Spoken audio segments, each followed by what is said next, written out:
যে 1890 সালে যে মসজিদটি তৈরি হয়েছে, তারপরে এয়ারপোর্ট হয়েছে 1924-এ। এই কথাটার আমি ঘোর বিরোধী যে এয়ারপোর্ট প্রিমিসেসের মধ্যে মসজিদ, বরঞ্চ মসজিদের প্রিমিসেসে এয়ারপোর্ট এসে গেল, এই কথাটা বলা দরকার। তবে হ্যাঁ, অনেক কটা বিষয় থাকছে, নিরাপত্তার বিষয় থাকছে, থার্ড লেন তৈরি করার, রানওয়ে তৈরি করার বিষয় থাকছে, এবং মুসলিমদের ধর্মীয় উপাসনাকে রক্ষারও একটা প্রশ্ন থেকে যাচ্ছে। বিজেপি তার প্রমিসগুলো যেগুলো করেছে ফেলিওর, উন্নয়নের ডাঙ্গা বাজাচ্ছে ফেলিওর, 3 মাসে সেরকম ভাবে কিছু করাতে পারেনি। ফলে এই উন্নয়নের ডাঙ্গা বাজাতে গেলেই এমন এমন কথা বলো, তখন দিলীপ বাবুকে দিয়ে বলা হবে, তো তখন শ্রমিক বাবু সেটাতে আবার মলম লাগাবে। এই করে মুসলিমদের বিরুদ্ধে 4টে গরম গরম কথা বলো, এটাকে উন্নয়ন বলে চালাবে। মুসলিম সিংকে ওই জন্যই নিয়ে আসা হচ্ছে।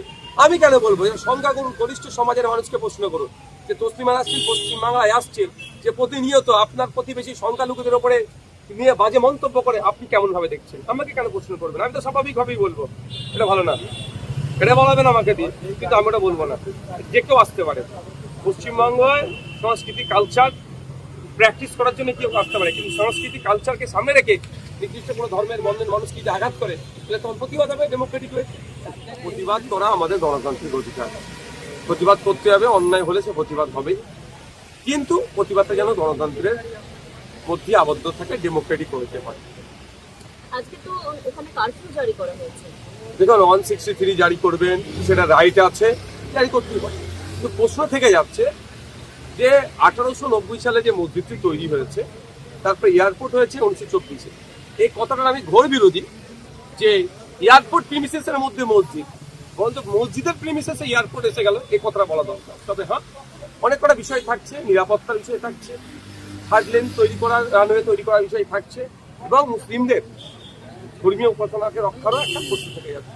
যখন এই এতগুলো গুরুত্বপূর্ণ বিষয় যখন থেকে যাচ্ছে, সেটা নিয়ে হুটহাট মন্তব্য না করে আমার রাজ্যের মুখ্যমন্ত্রীর কাছে আমি আবেদন এটাই করব যে এয়ারপোর্ট অথরিটি, মসজিদ committee, civil society, Islamic scholar যারা আছে তাদেরকে নিয়ে বসুন। আমার বিশ্বাস এটা একটা সুন্দর ওয়ে আউট হবে। কারণ তখন বুদ্ধবাবুর আমল ছিলেন, সেন্ট্রাল অ্যাভিয়েশন মিনিস্টার তখন বিজেপির আন্ডারে ছিল, তারা এসেছিলেন এখানে, তারা আলোচনা করেছেন, বেশ কিছু কি নোটও ছিল, সেই নোটটাও তোলা হোক, তখন কি কি বিষয়টা নিয়ে আলোচনা চর্চা হয়েছিল সেগুলো দেখলে অনেক দেখা যাবে। অহেতুক এটাকে নিয়ে, এই মসজিদটাকে কেন্দ্র করে বিশৃঙ্খলা তৈরি হোক বা বাজে পারসেপশন তৈরি হোক, এটা আমি চাই না। এর জন্য একটা গোল টেবিলের খুবই প্রয়োজন আছে। সেটা হচ্ছে যে আমরা দেখলাম মদন মিত্র কোনো শিবির বদল করলেন, আজকে শোনা যাচ্ছে তাপস তারা দিয়ে যাবেন, মনীষ গুপ্তের নামও শোনা যাচ্ছে, কি বলবেন? দেখুন, তৃণমূল যে পাপগুলো করেছে, অবশ্যই মমতা ব্যানার্জিকে একটা বড় অংশ পাপ দিতেই হবে মাথায়, কারণ তিনি দলের সর্বোচ্চ নেত্রী ছিলেন, তার আমলে অন্যায়গুলো হচ্ছিল, তিনি মুখ বুঝে সহ্য করেছেন, এই পাপের ফলগুলো এগুলো হচ্ছে। যারাই যাচ্ছে তারাই দেখছি অভিষেক বন্দ্যোপাধ্যায়ের জন্য দল থাকছে, বা অভিষেক বন্দ্যোপাধ্যায়ের জন্য শিবির বদলাচ্ছে, বলছে অভিষেক বন্দ্যোপাধ্যায়কে তোপ যাচ্ছে। দেখুন, কিছুতে একটা বলে পাবলিককে বোকা বানিয়ে দিতে হবে। এতদিন অভিষেক বাবু এবি করে লাপালাপি করছিলেন, এখন কি হলো? এখন অভিষেক বাবু বলুন বা মমতা ব্যানার্জি বলুন বা তৃণমূল কংগ্রেসের যে থেকে যে মধু পাওয়ার, সেটা নাই, মধুধারী শেষ হয়ে গেছে। এখন অন্য কোনো শিবিরের নাম লিখাতে হবে মধু খাওয়ার জন্য। শুধুমাত্র কি শিবির বদল, নাকি এর পিছনে রাজনৈতিক চাপ বা ইউপিসিবিআই এর ডাক সবকিছু রয়েছে? দেখুন, এগুলো তো থেকেই যাচ্ছে, কেউ কিছু অন্যায় করে বসে আছে বা আগামী দিনে কারোর যে লক্ষ্য আছে সেগুলো হয়তো পূরণ করবে, ব্যক্তি স্বার্থ চরিতার্থের জন্য এই কাজগুলো করছে। তবে এতটুকু বলবো, যারাই শিবির বদলাচ্ছে তারা তাদের লোকাল এলাকায় যাচ্ছে না কেন? যারা ভোট দিয়ে নির্বাচিত করেছেন তারাও একটু তাদেরকে দেখতে চাইছে, যাচ্ছে না কেন? বিভিন্ন এনজিওতে একাধিক র্যাডারে এসে যাচ্ছে, রেড হয়েছে গতকাল, বলা হচ্ছে যে বিদেশি টাকা এখানে আসছে, এবং সেখানে বেশ বিদ্রোহী কাজকর্ম চলছে, একাধিক এরকম অভিযোগ উঠে আসছে। দেখুন, স্পষ্ট ভাষায় আমি বলতে চাই, আমার দাদু স্বাধীনতা সংগ্রামী ছিল, দেশকে স্বাধীন করার জন্য লড়াই করেছে, আমি সেই রক্ত আমার গায়ে বলছে। দেশের মধ্যে থেকে দেশবিরোধী কর্মকাণ্ড কেউ করলে তার কোনো ছাড় নেই, কিন্তু দুর্ভাগ্য ইতিপূর্বে অনেক ধরনের অভিযোগ অনেক জায়গায় এসেছে, শুধু মিডিয়া ট্রায়াল চলেছে, বাস্তবে দেখেছি নীল। এক্ষেত্রেও তাইরিয়া ফাউন্ডেশন বলুন কি সংস্থা বলছেন, যে কেউ যদি এফসিআর এর মধ্যে টাকা নিয়ে আসে তাদের কোনো অপরাধ করেনি।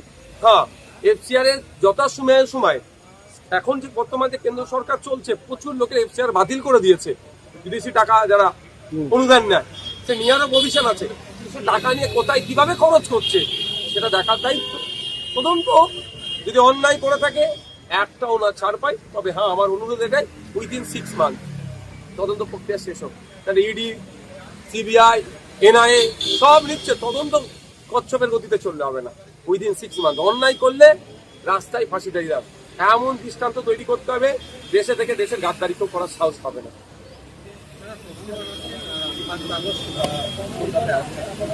কি করবো তার জন্য আমি কি করবো তার জন্য?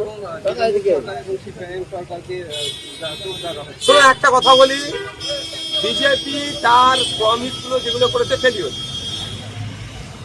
উন্নয়নের ডাঙ্গা বাজাচ্ছে ফেলিওর, 3 মাসে সেরকম ভাবে কিছু করাতে পারেনি। ফলে এই উন্নয়নের ডাঙ্গা বাজাতে গেলেই এমন এমন কথা বলো, তখন দিলীপ বাবুকে দিয়ে বলা হবে, তো তখন সুমিত বাবু সেটাতে আবার মলম লাগাবে। এই করে মুসলিমদের বিরুদ্ধে 4টে গরম গরম কথা বলো, এটাকে উন্নয়ন বলে চালাবে। মুসলিম নাসরিনকে ওই জন্যই নিয়ে আসা হচ্ছে।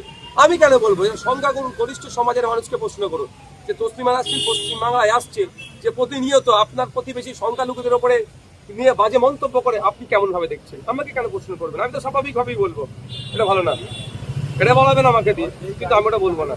যে কেউ আসতে পারে পশ্চিমবঙ্গের সংস্কৃতি কালচার প্র্যাকটিস করার জন্য কেউ আসতে পারে, কিন্তু সংস্কৃতি কালচারকে সামনে রেখে নির্দিষ্ট কোনো ধর্মের বন্ধের মানুষকে যদি আঘাত করে, তাহলে তখন প্রতিবাদ হবে ডেমোক্রেটিক হয়ে।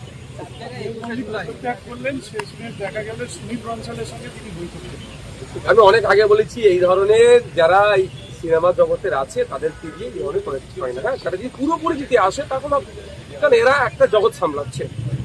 আবার এই পলিটিক্সটা তো ওর থেকে বড় ফিল্ড, তারা সামলাতে পারবে না, অনেক আগে বলেছি। ফল আজকে এটা।